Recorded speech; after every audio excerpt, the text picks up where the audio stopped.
The progressive movement flourished between 1900 and the start of World War I. Your essential question is, how did muckrakers and other progressives reform American society? Please make sure that you write this at the top of your page or in your notebook. Progressives took their name from their belief in progress. Although the progressives borrowed ideas from the populists and the labor movement, they differed in important ways. Progressives were mainly middle-class city dwellers, rather than farmers and workers. Their activities reflected the rising influence of the middle class. Writers, lawyers, ministers, and college professors provided their leadership. The primary goal of the progressives was to correct the political and economic injustices that had resulted from America's industrialization. Progressives were appalled at the increasing inequalities between the wealthy and the poor.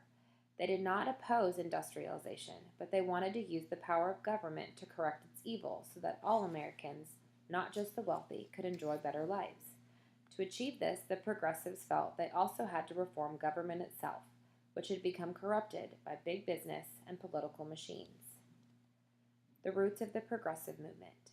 Progressivism arose out of a combination of Protestant evangelicalism, the activities of journalists, populism, and the reaction of the educated middle class to abuses in industry and government. Progressives often felt threatened by the rise of big business, large labor unions, and corrupt political bosses.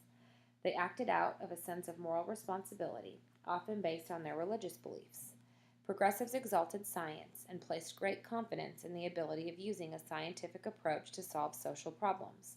Rather than accept corruption and poverty, they believed the government should take positive steps to identify problems and to promote progress. The social gospel movement. In the late 19th century, a new social movement emerged that was spearheaded by Protestant clergymen. Protestant ministers in the social gospel movement called for social reforms, including the abolition of child labor and safer working conditions. They objected to the harsh realities of unregulated free enterprise and emphasized the ancient idea that each man was his brother's keeper. Instead of accepting the existence of social problems as God's will, groups like the Salvation Army emphasized the Christian duty to help those who were less fortunate. Social gospel leaders saw the horrible condition of workers and their families as evidence of the beginning of a new century in which Christians were called upon by God to perform acts of charity and goodness. They felt it would be sinful not to rise to the challenge of reducing such human suffering. The social gospel movement also strongly supported the temperance movement, which aimed to ban alcoholic beverages. The muckrakers. With the expansion of cities, newspapers and magazines reached larger audiences. Investigative reporters, writers, and social scientists exposed the abuses of industrial society and government corruption. The spread of newspapers and magazines made this new journalism popular. These writers became known as muckrakers because they raked up the muck or dirt of American life. The muckrakers examined the rise of industry and the abuses that had often led to the accumulation of large fortunes. They also examined business practices affecting consumers and the lives of the very poor. Many historians consider the muckrakers as the first progressives. Famous muckrakers include Jacob Riis, who photographed conditions of the urban poor and how the other half lives, Ida Tarbell, who wrote the history of the Standard Oil Company that showed how John D. Rockefeller's rise was based on ruthless business practices, Lincoln Steffens, who exposed corruption in city and state governments, Frank Norris, who wrote The Octopus, a fictional work that depicted the stranglehold of railroads over California farmers, and Upton Sinclair, the writer of The Jungle, that described the unsanitary practices of the meatpacking industry. In many cities, slums are growing uncontrollably. Multiple families crammed into one small tenement room. Human waste pours into the streets, alleys, and open courtyards. People were crowded in. There were windowless tenements. Sometimes you had no internal plumbing, just privies in the basement, in the backyard. And the Lower East Side during these years was the single most crowded place in the entire world. Jacob Riis, Danish immigrant, crime reporter, photographer. he gets leads for stories from Chief Inspector Burns. Now he's about to expose the hell of tenements. Jacob Rees knows what it's like to be poor. 15 years ago, he lost his job in a stock market crash. It's midnight, but Rees has a new technology that will change the public perception of poverty. An explosive powder that produces enough light to photograph in the dark.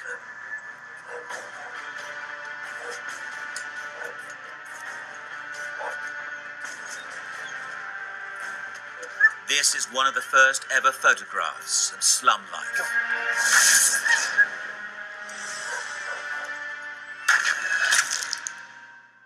It shocks millions. Ladies and gentlemen, my name is Jacob A. Rees, and this is how the other half live and die in New York City. Magazines refuse to print his work, so Rees puts on his own magic lantern shows. His mission, to show America's wealthy something they've never seen before. Filth and desperation on their doorstep. At this block, 9 dead were carried out this year alone. 5 in baby coffins. What he demonstrated was that there is another reality, that all that prosperity didn't trickle down all the way to the bottom, and there were some deplorable living conditions, and this country was not just forced to confront those conditions, but then was moved to begin to deal with them. Rees publishes his pictures in a book called How the Other Half Lives. It will sell more than 28 million copies worldwide. Within 2 decades, the worst of the New York slums are torn down. Tenements sell at auction for as little as $1. Rees's campaigning forces all New York schools to build playgrounds and landlords to install toilets inside apartments, not outside. It is the first step in tackling the slums.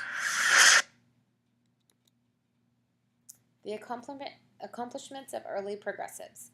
The early progressives identified political and social problems and made individual or local efforts to remedy them. The progressives provide one of the best examples of Americans attempting to overcome problems through reform. The demand for reform has been a continuing theme throughout American history. Reform movements are usually based on the belief that society can be made better. Social reformers. Progressives were so shaken by the abuses of industrial society that some even made individual efforts at social reform. Settlement houses were started in slum neighborhoods by progressives like Jane Addams. A settlement house was an all-purpose community center for poor people living in crowded city neighborhoods. The settlement house provided child care, nursing services, and English lessons to immigrants. Most of the settlement houses were staffed by volunteers. Jane Addams and her volunteers actually lived at Hull House among the people they were trying to help. Addams once described the main purpose of a settlement house as being to help the foreign-born conserve the value of their past life and to bring them into contact with a better class of Americans. Another leading voice in social reform was Ida B. Wells. Lynching, or murder by hanging, was one of the main tactics used to terrorize African Americans, especially in the South. When 3 of Wells's male friends were lynched for crimes they did not commit, Wells organized a national anti-lynching crusade. Her research revealed that 728 African American men and women had been lynched in the previous decade. Other progressives formed associations to promote social change. William Edward Burghardt, W.E.B. Du Bois, was born in Massachusetts in 1868, shortly after the Civil War. He was the first African American to earn a Ph.D. from Harvard University and became a noted historian. Du Bois was one of the founders of the NAACP, the National Association for the Advancement of Colored People, and the editor of its journal, The Crisis. Municipal reform.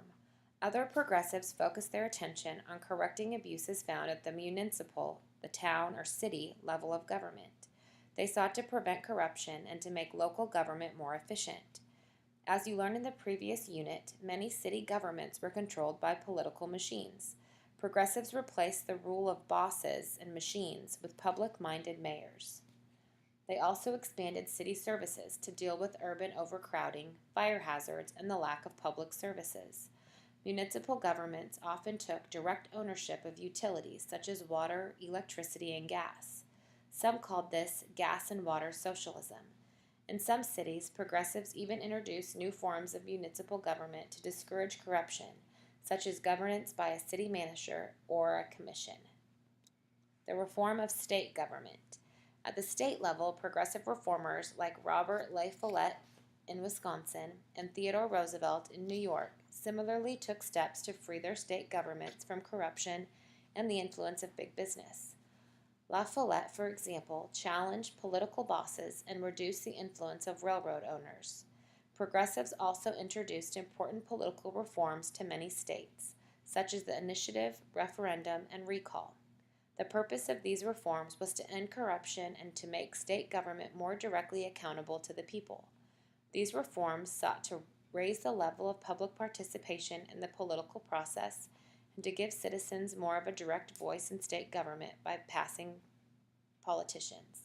Many of these measures were borrowed from the populists.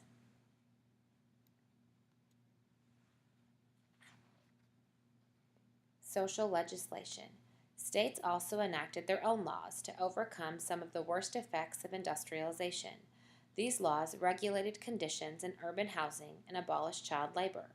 They also regulated safety and health conditions in factories, limiting the number of hours women could work and forcing employers to give compensation to workers injured on the job. Still, other state laws passed by progressives conserved state natural resources and created wildlife preserves. Civil service reform. Throughout much of the late 19th century, corruption had been widespread in the federal as well as state governments. Much of this corruption could be traced back to the spoils system, in which government jobs were used to reward people who made contributions to politicians or who helped in their campaigns. As the federal government grew larger, there was a need for a more qualified group of permanent civil servants. When President Garfield was assassinated by a disappointed office seeker in 1882, Congress decided it was time to act. In 1883, Congress passed the Pendleton Act, which created a civil service commission. The commission gave competitive exams and selected appointees based on merit. When the act first passed, only 10% of the federal civilian employees were part of the civil service. Today, the proportions are reversed. 90% are covered by the merit system. In 1899, Theodore Roosevelt became U.S. Civil Service Commissioner. He sought to reform the civil service system to attract the best people. He believed that appointments to federal jobs should be based on merit, not on party views.